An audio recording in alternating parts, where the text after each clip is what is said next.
சத்திய வசனம், இது தேவனின் வசனம். நாம் சோர்ந்து போகையில் கரம் கொடுக்கும் நம் தேவனின் வசனம், நம் தேவனின் வசனம். ஆதியாகமம் 27 அதிகாரம் 23. அவனுடைய கைகள் அவன் சகோதரனாகிய ஏசாவின் கைகளைப் போல ரோமமுள்ளவைகளாய் இருந்தபடியினாலே இன்னான் என்று அறியாமல் அவனை ஆசிர்வதித்து. கர்த்தருக்குள் பிரியமானவர்களே, ஆண்டவராய் இயேசுவின் புண்ணிய நாமத்தினாலே உங்களை வாழ்த்தி வரவேற்கிறேன். சத்தியவசன நிகழ்ச்சிக்காக நீங்கள் பிரார்த்தனை செய்யுங்கள். இந்த ஊழியத்திற்காக ஜெபிக்க உங்களை அன்போடு வேண்டுகிறேன். நாங்களும் உங்களுக்காக தொடர்ந்து ஜெபம் செய்து வருகிறோம். ஈசாக்கை குறித்து வேதாமத்திலே தொடர் செய்திகளை நாம் கற்று வருகிறோம். ஈசாக்கினுடைய வாழ்க்கையிலே அநேக தவறுகள், வீழ்ச்சிகள் காணப்பட்டதை தொடர்ந்து நாம் கற்று வருகிறோம். பட்சபாத அன்பு, பொய், அதே சமயத்திலே பிரச்சனைகளுக்கு தப்பி ஓடுகிற நிலைப்பாடு, இவைகளை குறித்து நாம் கற்றுக்கொண்டோம். இன்றைக்கு ஈசாக்கின் தலைமத்துவ வாழ்க்கையினுடைய சில வீழ்ச்சிகள், சில பலவீன தன்மையை சொல்ல விரும்புகிறேன். நம்முடைய வாழ்க்கையிலே ஒவ்வொரு மனிதனுடைய வாழ்க்கையிலும் ஸ்ட்ரென்த் அண்ட் வீக்னஸ் உண்டு. அதாவது பலன் உண்டு, பலவீனமும் உண்டு. ஆனால் ஈசாக்கின் வாழ்க்கையிலே அநேக நன்மையான காரியங்களும் உண்டு, சில பலவீனங்களும் உண்டு என்பதை திருமறையிலிருந்து நாம் கற்றுக்கொள்ள முடிகிறது. நாம் ஆண்டவரால் பயன்படுத்தப்பட வேண்டும் என்றால் ஆண்டவருக்கு அர்ப்பணிக்க வேண்டும், அவருடைய வார்த்தைகளை தேர வேண்டும், அவருடைய கிருபையினாலே நம்முடைய தலைமைத்துவ பண்புகளிலே வளர வேண்டும். ஆதி காலங்களிலே நல்ல தலைவர்கள் தேசங்களிலே, திருச்சபைகளிலே, குடும்பங்களிலே, சமுதாயத்திலே காணப்பட்டார்கள். ஆனால் மோசமான தலைவர்களை விரல் விட்டு எண்ணிவிடலாம். இன்றைக்கு நல்ல தலைவர்களை நாம் கண்டுபிடிக்க மிகுந்த கஷ்டப்பட வேண்டிய சூழலை உண்டு. நல்ல உண்மையான தலைவர்களை பார்ப்பது அரிதாக காணப்பட்டது. வேதாமத்திலே எல்லா பிரச்சனைகளுக்குரிய தீர்வுக்குரிய கருத்துகள், போதனைகள் காணப்படுகின்றன. பணத்தை குறித்து, நேரத்தை குறித்து, உறவுகளை குறித்து, உடல் நலத்தை குறித்து, நம்முடைய வாழ்க்கையிலே அநேக போதனைகள் வேதாமத்திலே காணப்படுகிறது. ஆனால் தலைமத்துவத்தை பண்புகளை குறித்து வேதாமத்திலே ஏராளமான கருத்துக்கள் காணப்படுகிறது. ஒரு வேதாமத்தை நான் வாசித்தேன், அதற்கு பேர் லீடர்ஷிப் பைபிள் என்று. அந்த வேதாமத்தை தொகுத்து எழுதினவர் அவர் திருமறையிலிருந்து லீடர்ஷிப், அதாவது தலைமத்துவ பண்புகளை குறித்து அதிகமாக சுட்டி காண்பித்து எழுதுகிறார். ஆகவே தலைமைத்துவ பண்புகள் மிக மிக அவசியமாகும். குறிப்பாக நம்முடைய வாழ்க்கையிலே தலைமைத்துவ பண்புகளிலே வளர்ந்திருக்கிறோமா என்பதை நாம் சிந்திக்க அழைக்கப்படுகிறோம். ஈசாக்கு ஒரு நல்ல தலைவனா அல்லது அவருடைய தலைமைத்துவ வாழ்க்கையிலே ஏதாவது குறைகள் உண்டா என்ற கேள்விகளோடு திருமுறையை வாசித்து பாருங்கள். நீதிமொழியின் புஸ்தகம் 14 அதிகாரம் 28 சொல்கிறது, ஜன திரட்சி ராஜாவின் மகிமை, ஜன குறைவு தலைவனின் முறிவு என்று சொல்லப்படுகிறது. ஒரு ராஜாவின் மேன்மை அவனோடு நிற்கும் மக்கள் கூட்டத்தின் எண்ணிக்கையாகும். ஜன கூட்டத்தினுடைய குறைவு அந்த தலைவனுடைய முறிவு என்று சொல்லி சாலமோன் ராஜா தேவ ஆவியின் பலத்தில் எழுதுகிறார். யோசேப்பு, கிறிஸ்து போன்ற அருமையான மக்களை தவிர மற்ற மக்களை குறித்து திருமறையிலே அநேக தலைமத்துவத்திலே குறைகளை ஆவியானவர் சுட்டி காண்பித்து எழுதியிருக்கிறார். நம்முடைய வேதாகமும் சத்திய வேதாகமும். ஆகவே எந்த மனிதனுடைய குறைவுகள், அவனுடைய வீழ்ச்சிகள், தடுமாற்றங்கள், அவனுடைய பலவீனங்களை மூடி மறைத்து ஆவியானவர் அவர் எழுதாமல் விட்டதில்லை. ஆகவே நம்முடைய திருமறையிலிருந்து அநேக காரியங்களை கற்றுக்கொள்ள முடிகிறது. ஏன் எனக்கும் உங்களுக்கும் கூட அநேக ஸ்ட்ரென்த் இருக்கலாம், வீக்னஸ் இருக்கலாம்.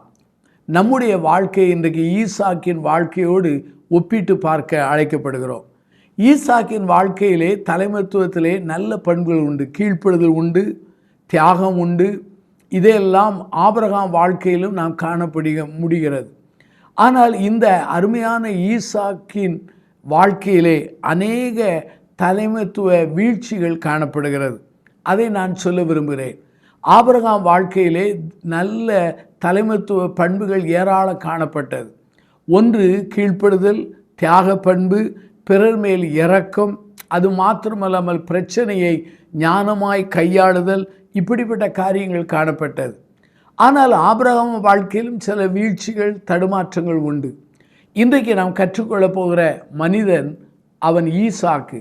ஈசாக்கினுடைய தலைமைத்துவத்தின் அந்த காரியத்தை சொல்வதற்கு முன்பாக அவனுடைய தலைமைத்துவத்தின் நல்ல பண்புகளை முதலாவது சுட்டி காண்பிக்க விரும்புகிறேன்.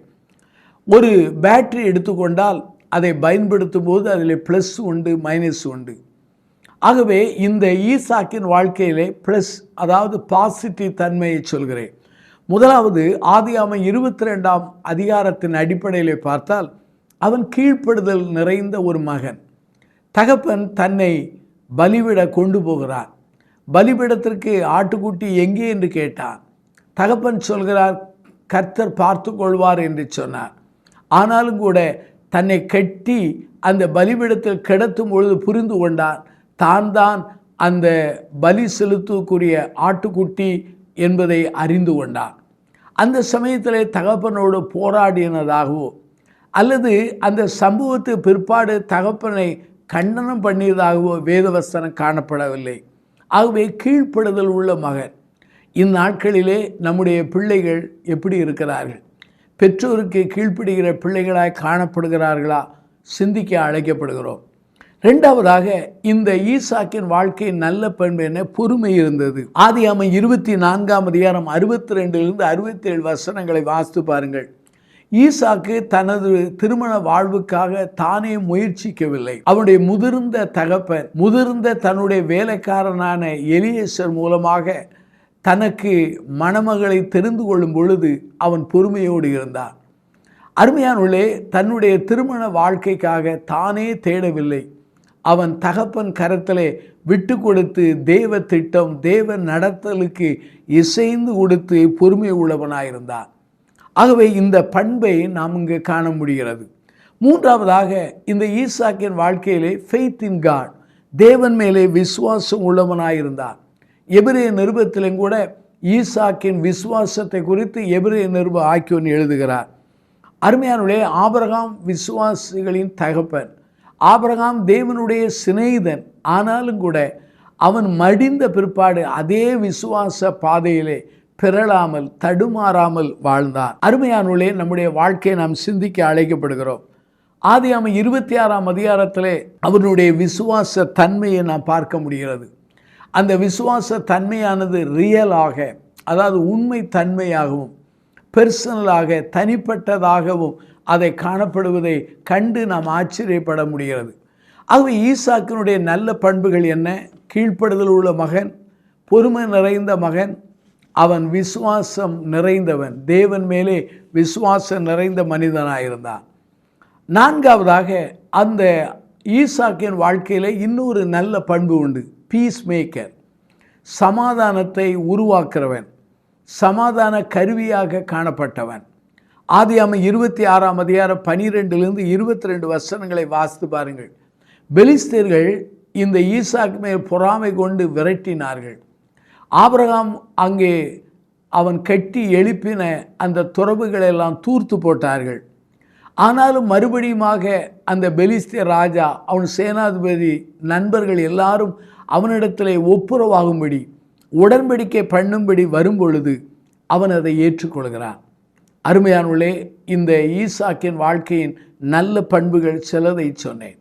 ஒன்று கீழ்ப்படுதல் உள்ள மகன், இரண்டாவதாக பொறுமை நிறைந்தவன், மூன்றாவதாக தேவன் மேல் விசுவாசம் வைத்தவனாய் காணப்பட்டான், நான்காவதாக சமாதானத்தை விரும்புகிற அடியானாயிருந்தான். இந்த ஈசாக்கின் வாழ்க்கையிலே உள்ள சில வீழ்ச்சிகளை கோடிட்டு காண்பிக்க விரும்புகிறேன். ஆதியாகமம் 25ஆம் அதிகாரம் அங்கே 28 வாசித்து பாருங்கள். அவன் பட்சபாதம் நிறைந்த மனிதனாக இருந்தான். அதாவது ரெபேக்காள் என்கிற மனைவி யாக்கோபை நேசித்தாள், இந்த ஈசாக்கோ அந்த ஏசாவை நேசித்தான். ஆகவே பட்சபாத அன்பு காணப்பட்டது. ஆகவே இரண்டாவதாக இந்த ஈசாக்கின் வாழ்க்கையிலே பொய் காணப்பட்டதை ஆதியாகமம் 26ஆம் அதிகாரம் 6லிருந்து 7 வசனங்களில் காண முடிகிறது. இந்த மனிதனுடைய வாழ்க்கையே சில வீழ்ச்சிகளை நான் மிக குறிப்பிட்டு சொல்கிறேன். முதலாவதாக, மெய்யான தலைவன் தன்னை ஜெயிக்கிறவனாய் காணப்படுவான். ஆகவே ஒரு தலைவன் பிறரை ஜெயிப்பானோ இல்லையோ, அவன் முதலாவது தன்னை ஜெயங்கொண்டவனாய் காணப்பட வேண்டும். இதைத்தான் நம்முடைய ஆண்டவராய் இயேசுவானவர் அடிக்கடி சொல்கிறார், ஒருவன் தன்னைத்தான் வெறுத்து என்று சொல்கிறார். அருமையானவர்களே, அப்போஸ்தலனாகிய பவுலும் கூட தன் சரீரத்தை ஒடுக்கி ஆளுகிற தன்மையை நிருபத்தில் எழுதுகிறார். மெய்யான தலைவன் தன்னை ஜெயிப்பான். ஆனால் இந்த ஈசாக்கை பாருங்கள், அவன் தன்னை ஜெயிக்கவில்லை. ஏனென்றால் அவன் தேவ சித்தத்திற்கோ தேவனுடைய திட்டத்திற்கோ அவன் இடம் கொடாதபடி அந்த ஏசா அவன் வேட்டையாடி கொண்டு வந்த அந்த வேட்டையாடின ஆகாரத்தின் மேலே பட்சமாயிருந்தார். அங்கே ஆதியாகமம் 25ஆம் அதிகாரம் 28 பாருங்கள், வேட்டையாடி கொண்டு வந்த அந்த ஆகாரத்தின் நிமித்தம் இந்த ஏசாவின் மேலே ஈசாக்கு பட்சமாயிருந்தார். ஆகவே இவன் வாழ்க்கையிலே தன்னை அவன் ஜெயிக்க முற்படவில்லை. அவனுடைய வாழ்க்கையிலே இச்சை, அதாவது ஆகாரத்தின் வேட்கை அவனை ஜெயிக்க ஆரம்பித்தது. கலாத்தியர் 5ஆம் அதிகாரம் 22, 23 வாசித்து பாருங்கள். ஆவியின் கனியை குறித்து சொல்லும் பொழுது அன்பிலே ஆரம்பித்து இச்சை அடக்கத்திலே கொண்டு வந்து முடிகிறது. நம்முடைய வாழ்க்கையிலே அன்பிலே ஆரம்பித்து இச்சை அடக்கத்திலே நாம் இருக்கிறோமா என்பதை நாம் சிந்திக்க அழைக்கப்படுகிறோம். இச்சையடக்கம் என்பது ஆகாரத்தில் மாத்திரமல்ல, வார்த்தைகளிலும் உணர்ச்சிகளிலும் அது காணப்பட வேண்டும்.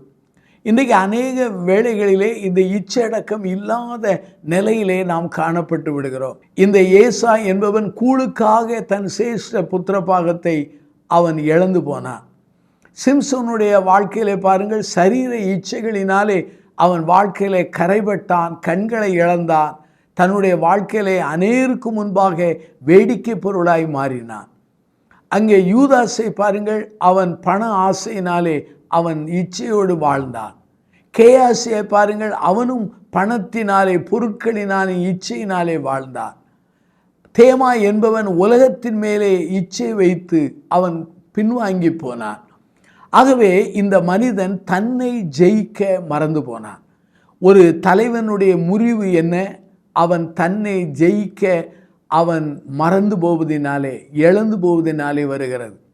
என் வாழ்க்கையிலே, உங்கள் வாழ்க்கையிலே நீங்கள் குடும்பத்தை ஜெயிக்கிறீர்களோ, சபையை ஜெயிக்கிறீர்களோ, உலகத்தை ஜெயிக்கிறீர்களோ, முதலாவது ஆண்டவருடைய பலத்தினாலே உங்கள் வாழ்க்கையிலே வெற்றி நிறைந்த ஒரு வாழ்க்கை வாழ நீங்கள் ஆயத்தப்பட ஆண்டவருடைய வார்த்தையின் அடிப்படையிலே உங்களுக்கு புத்தி சொல்கிறேன். அருமையானவர்களே, இந்த இடத்துல முதலாவது அவன் ஜெயிக்க மறந்து போனான். அதாவது ஆகாரத்தினுடைய மேல் உள்ள வாஞ்சை அவன் வாழ்க்கையிலே திசை மாறியது. ஆகாரத்தினால் கூட தேவ சித்தத்தை உதாசீன பண்ணக்கூடிய நிலையிலே அவன் காணப்பட்டான். வேத வசனத்தின் அடிப்படையிலே நீங்கள் பாருங்கள், இந்த மனிதன் தன்னை ஜெயிக்க அவன் மறந்து போனான். இரண்டாவதாக இன்னொரு காரியத்தை நான் சொல்ல விரும்புகிறேன்.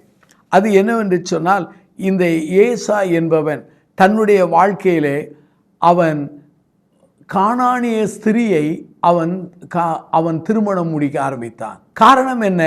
தன்னுடைய மகனை அவன் சரியாக நடத்தவில்லை என்று பொருள் கொள்ளலாம். ஒருவன் தன் சொந்த குடும்பத்தை நடத்த தெரியவில்லை என்றால் சபையை எப்படி நடத்த முடியும் என்று அப்போஸ்தலனாகிய பவுல் திருமுறை வசனத்திலே சுட்டி காண்பிக்கிறார்.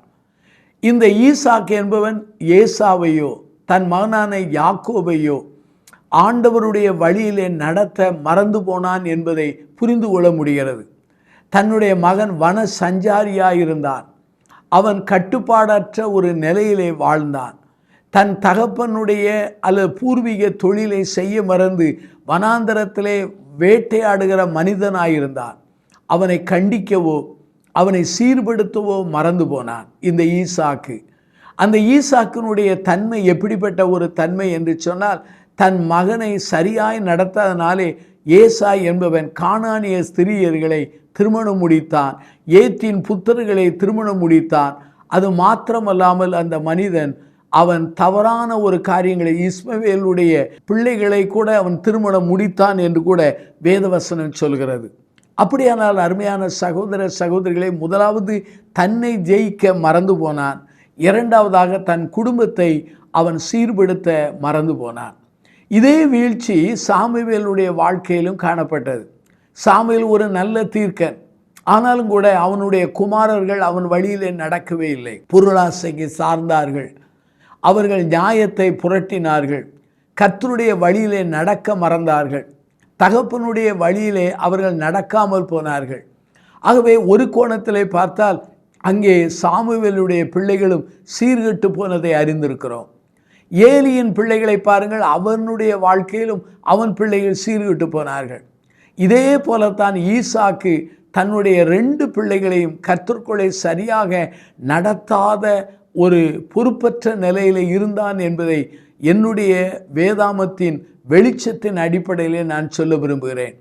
ஏசாய் என்பவனுடைய வாழ்க்கையிலே அவன் ஏத்தின் புத்திரர்களை திருமணம் பண்ணினான், கானானிய ஸ்திரீகளை திருமணம் பண்ணினான். ஆனால் அந்த யாக்கோபு என்பவன் பாருங்கள், முதலாவது எத்தனாக இருந்தாலும் வஞ்சகனாக இருந்தாலும் அதே மனிதன் பின்காலத்திலே ஆண்டவரால் நடத்தப்பட்டு பரிசுத்தவானாய் மாறுகிறதை நீண்ட காலத்துக்கு பிற்பாடு நாம் அறிந்து கொள்ள முடிகிறது. ஆகவே அருமையானவர்களே, நம்முடைய வாழ்க்கையிலே நாம் சிந்திக்க அழைக்கப்படுகிறோம். இந்த ஈசாக்கினுடைய தலைமைத்துவத்திலே 2 குறைகள். ஒன்று, தன்னை ஜெயிக்க மறந்து போனான். ஆகாரத்தின் இச்சையினாலே அவன் ஆளப்பட்டான். இரண்டாவது, தன்னுடைய பிள்ளைகளை அவன் சரியாக நடத்த மறந்து போனான். மூன்றாவதாக, தன்னுடைய குடும்பத்திலே நடைபெறுகிற வஞ்சகத்தன்மைகள், திட்டங்கள், சதிகள், இவைகளை புரிந்து கொள்ளாத மனிதனாயிருந்தான். அநேக வேளையிலே நானும் நீங்களும் இப்படிப்பட்ட நிலையில் இருந்தால் ஆண்டவரிடத்திலே ஜெபிக்க அழைக்கப்படுகிறோம். கர்த்தருக்குள் பிரியமானவர்களே, இந்த ஈசாக்கினுடைய அந்த தலைமைத்துவ வீழ்ச்சிகளை குறித்து ஒரு சிலரை சொன்னேன். ஒன்று, தன்னை ஜெயிக்க மறந்தான். இரண்டாவதாக, குடும்பத்தை சரியாக நிர்வகிக்க மறந்தான். மூன்றாவதாக, குடும்பத்தில் நடைபெறுகிற பல்வேறு சூழ்நிலைகளை அவன் புரிந்து கொள்ளாமல் அப்படிப்பட்ட தலைமைத்துவ தன்மையிலே வழுவி போனான் என்பதை சொல்ல விரும்புகிறேன். இந்த ஈசாக்கினுடைய தலைமைத்துவ குறைவுகளையும் நம்முடைய வாழ்க்கையை நாம் சிந்தித்து பார்ப்போம். நம்முடைய ஜீவியம் எப்படி இருக்கிறது? ஒவ்வொரு நாளும் ஒவ்வொரு காலகட்டங்களிலும் திருமறையை வாசித்து திருமறையினுடைய அடிப்படையிலே நம்முடைய தலைமைத்துவ பண்புகளிலே காலம் வளர வளர, வயது ஆக ஆக அதனை வளர்ந்து செல்ல முற்பட வேண்டும். ஈசாக்கினுடைய தலைமைத்துவத்தின் வீழ்ச்சியினாலே குடும்பத்திலே பிரச்சனைகள், அங்கே அவன் வாழ்க்கையிலே கரைபட்ட தன்மையை ஆண்டவர் திருமறையிலே எழுதி வைத்திருக்கிறார். நம்முடைய ஜீவியத்தை நாம் சிந்தித்து பார்ப்போம், நம்மை அர்ப்பணிப்போம், கண்களை மூடி நாம் பிரார்த்தனை செய்வோம். அன்பின் பிதாவே, இந்த நல்ல நாளுக்காக நாங்கள் நன்றி சொல்கிறோம். இந்த செய்தியை கேட்ட மக்களை நீர் ஆசீர்வித்து தாரும். ஆண்டவரே, ஈசாக்கின் தலைமைத்துவ முறிவை நாங்கள் கற்றுக்கொண்டோம், குறைவை அறிந்து கொண்டோம். நாங்கள் எங்களையே ஜெயிக்க உம்முடைய பலனை எங்களுக்கு தாரும். எங்களுடைய அந்தரங்க வாழ்க்கையிலும் குடும்ப வாழ்க்கையிலும் வெளிப்படையான வாழ்க்கையிலும் வெற்றி நிறைந்த ஒரு வாழ்க்கை வாழ பலன் தாரும். எங்கள் குடும்பத்தையும் குடும்பத்தின் பிள்ளைகளையும் சரியாக நிர்வகிக்க நடத்த எங்களுக்கு பலன் தாரும். ஆண்டவரே, எங்கள் குடும்பங்கள், சூழ்நிலைகள், தேசத்தில் நடக்கிற சூழ்நிலைகளை சரியாய் புரிந்து கொள்ளக்கூடிய அந்த அறிவை எங்களுக்கு கட்டளையிடும். இந்த செய்தியை கேட்டு அர்ப்பணித்த மக்களை ஆசீர்வதியும்.